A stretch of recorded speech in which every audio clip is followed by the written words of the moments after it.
英語聞き流しリスニング、英語テキストと MP3 ダウンロード、その他の物語はホームページからお聞きいただけます。88thpp.com 88thpp.com Chapter 13 The Rescue.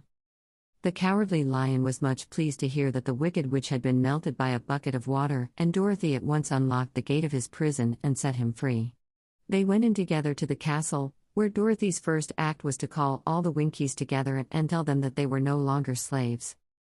There was great rejoicing among the yellow Winkies, for they had been made to work hard during many years for the wicked witch, who had always treated them with great cruelty.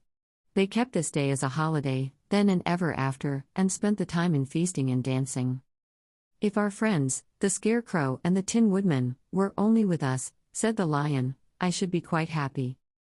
"Don't you suppose we could rescue them?" asked the girl anxiously. "We can try," answered the lion.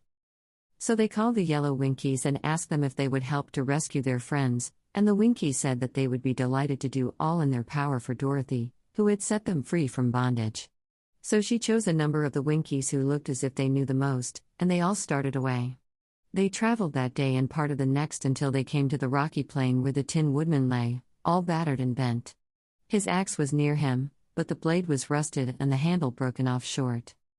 The Winkies lifted him tenderly in their arms, and carried him back to the yellow castle again, Dorothy shedding a few tears by the way at the sad plight of her old friend, and the lion looking sober and sorry. When they reached the castle, Dorothy said to the Winkies, "Are any of your people tinsmiths?" "Oh, yes. Some of us are very good tinsmiths," they told her. "Then bring them to me," she said. And when the tinsmiths came, bringing with them all their tools and baskets, she inquired, "Can you straighten out those dents in the Tin Woodman, and bend him back into shape again, and solder him together where he is broken?" The tinsmiths looked the woodman over carefully and then answered that they thought they could mend him so he would be as good as ever.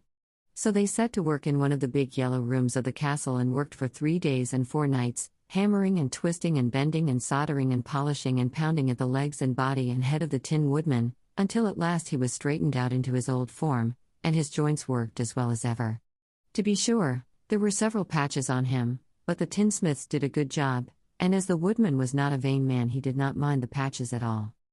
When, at last, he walked into Dorothy's room and thanked her for rescuing him, he was so pleased that he wept tears of joy, and Dorothy had to wipe every tear carefully from his face with her apron, so his joints would not be rusted.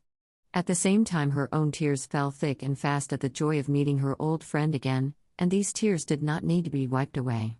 As for the lion, he wiped his eyes so often with the tip of his tail that it became quite wet, and he was obliged to go out into the courtyard and hold it in the sun till it dried.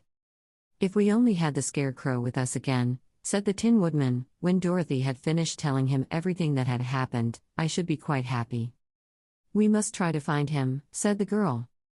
So she called the Winkies to help her, and they walked all that day and part of the next until they came to the tall tree in the branches of which the winged monkeys had tossed the Scarecrow's clothes. It was a very tall tree, and the trunk was so smooth that no one could climb it, but the woodman said at once, "I'll chop it down, and then we can get the Scarecrow's clothes."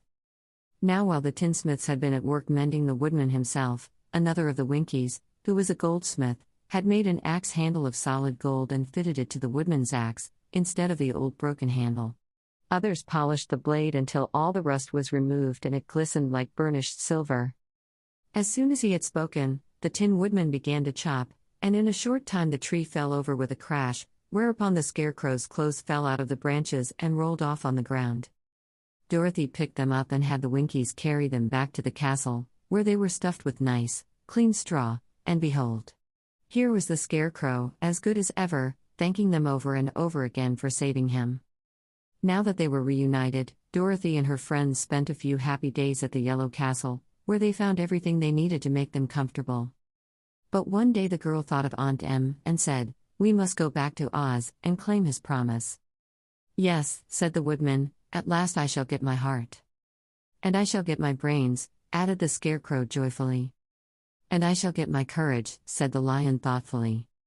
"And I shall get back to Kansas," cried Dorothy, clapping her hands. "Oh, let us start for the Emerald City tomorrow." This they decided to do. The next day they called the Winkies together and bade them goodbye. The Winkies were sorry to have them go, and they had grown so fond of the Tin Woodman that they begged him to stay and rule over them and the yellow land of the West. Finding they were determined to go, the Winkies gave Toto and the Lion each a golden collar, and to Dorothy they presented a beautiful bracelet studded with diamonds, and to the Scarecrow they gave a gold-headed walking stick, to keep him from stumbling, and to the Tin Woodman they offered a silver oil can, inlaid with gold and set with precious jewels. Every one of the travelers made the Winkies a pretty speech in return, and all shook hands with them until their arms ached. Dorothy went to the witch's cupboard to fill her basket with food for the journey, and there she saw the golden cap. She tried it on her own head and found that it fitted her exactly. She did not know anything about the charm of the golden cap, but she saw that it was pretty, so she made up her mind to wear it and carry her sunbonnet in the basket. Then, being prepared for the journey, they all started for the Emerald City, and the Winkies gave them 3 cheers and many good wishes to carry with them.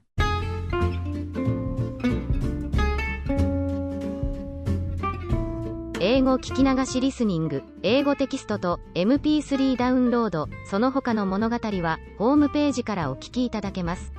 88thpp.com 88thpp.com